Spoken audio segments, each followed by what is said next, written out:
কাল রাত্রি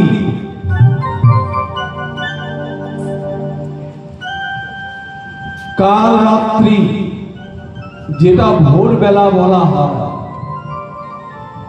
কাল সন্ধ্যা আর কাল রাত্রি, এই দুটো কথা মনে রাখবেন। কাল সন্ধ্যার সময় কোন ছেলেকে ঘর থেকে বাইরে যেতে দিবেন না, কথাটা মনে রাখবেন।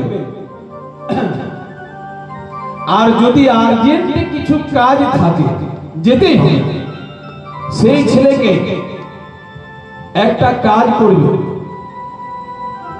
মায়ের পায়ের ধুলো ছেলেটার মাথায় কিন্তু দিয়ে দিবে। কেন জানেন না? এই কাল রাত্রি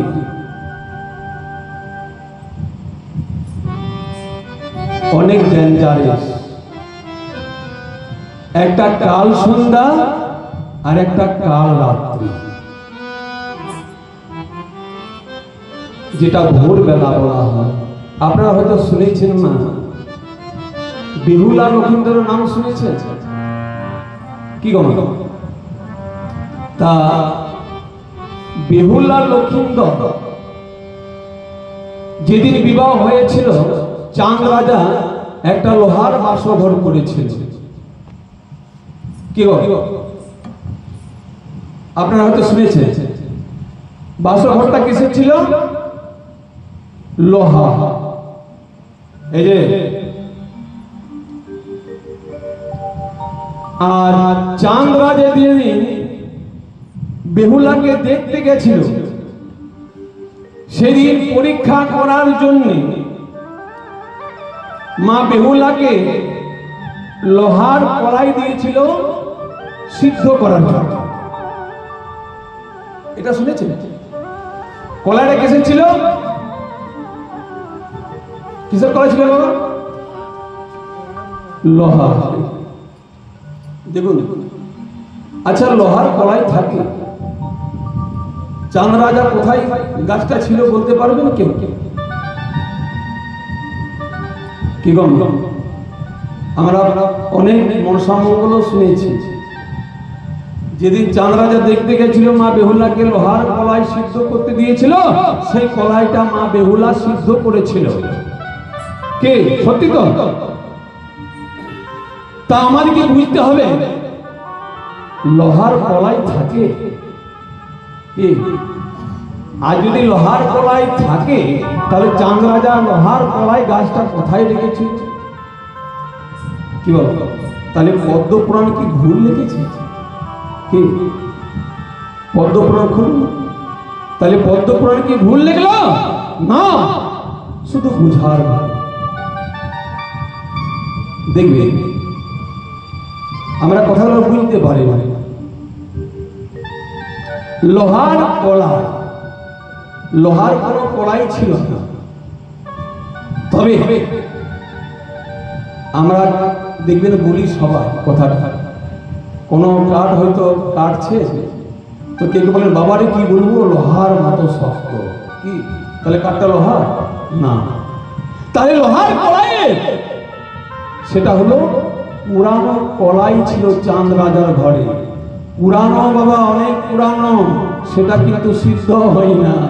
সেই পুরানো কড়াইটা লোহার মতো শক্ত ছিল। বুঝতে পারলেন? লোহার মতো শক্ত ছিল। সেই কড়াইটা মা বেহুলা সিদ্ধ করেছিল। লোহার কোনো কড়াই ছিল না, লোহার বাসন। কি মনে করেন আপনারা?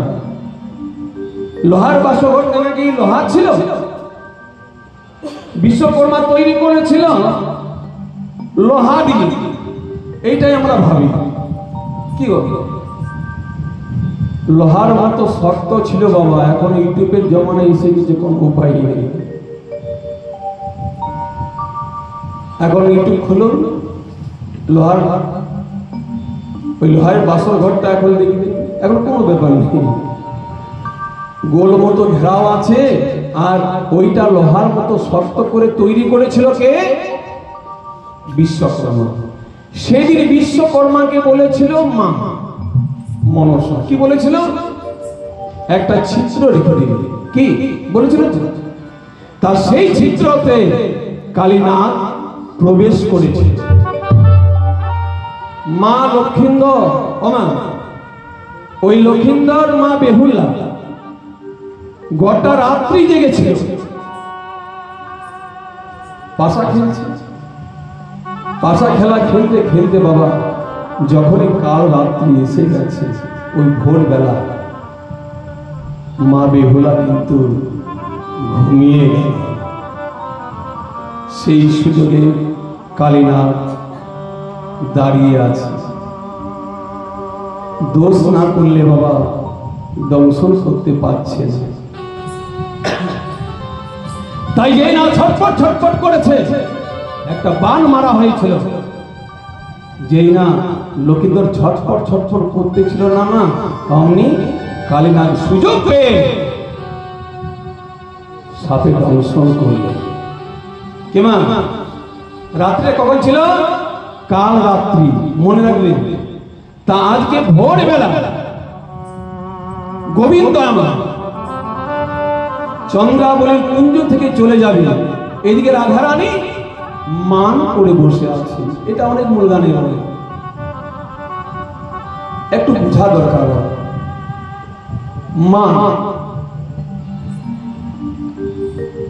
রাধারানী মান করে বসে আছে। আচ্ছা, রাধারানীকে সামান্য বিরজার কুঞ্জে নিশি যাপন করেছে, সেটা কি রাধারানী জানে না? সত্যি করে বলবেন, সে তো লক্ষ্মী স্বরূপ, তিনি সব জানেন। তার লুকানো কোনো আছে পৃথিবীতে? সব জানে।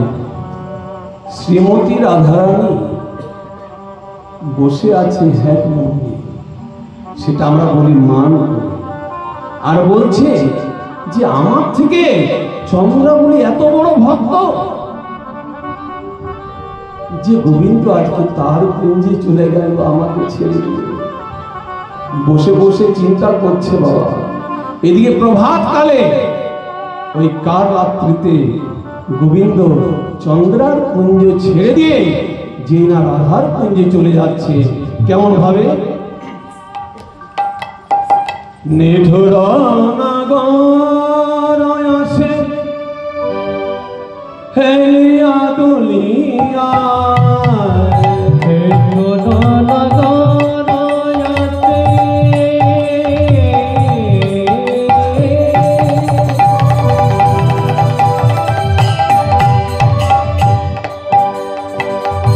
হেলিয়া দুলিয়া, নিঠুর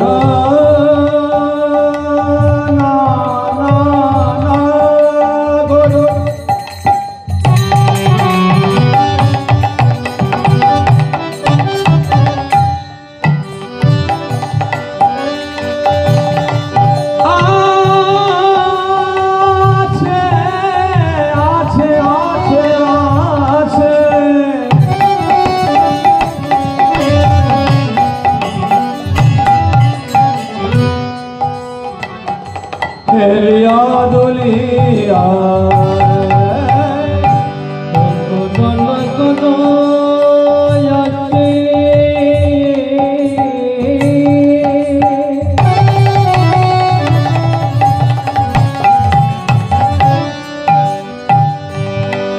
আমার গেলিয়া দুলিয়া, যে দেখ পরাণের সখী নয়ন মেলিয়া, প্রাণের সখী নয়ন মেলিয়া, যে প্রাণের সখী নয়ন মেলিয়া,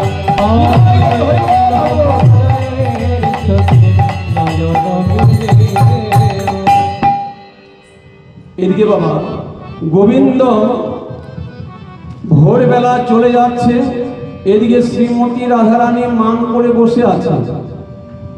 তা যেই না এক পা দুপা করে কুঞ্জের ধারে চলে গেছে, এদিকে দুজন সখী ছিল, বৃন্দা